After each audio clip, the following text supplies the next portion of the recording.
નમસ્કાર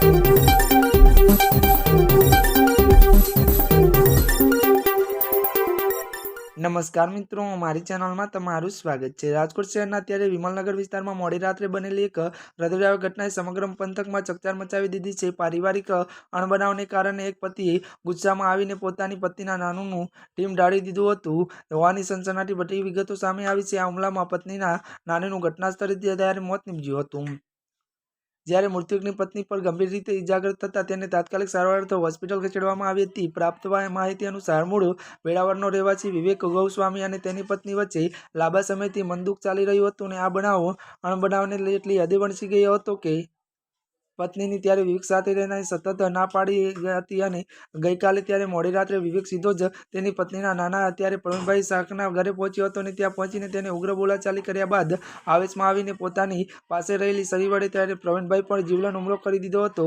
શરીરના આડેધડ ઘા વાગતા પ્રવીણભાઈનું ઘટના સ્થળે કમકમાટીભર્યું મોત નીપજ્યું હતું। આ ઘટનાને વચ્ચે પડેલા પ્રવીણભાઈ પત્નીએ પણ આરોપી નિશાન બનાવ્યા હતા, જેમાંથી ગંભીર રીતે ઘાયલ થયા હતા। ત્યારે મિત્રો અત્યાર માટે બસ આટલું જ। અમારી ચેનલમાં નવા હોય તો અમારી ચેનલને લાઇક, શેર અને સબસ્ક્રાઇબ કરી દેજો। ધન્યવાદ।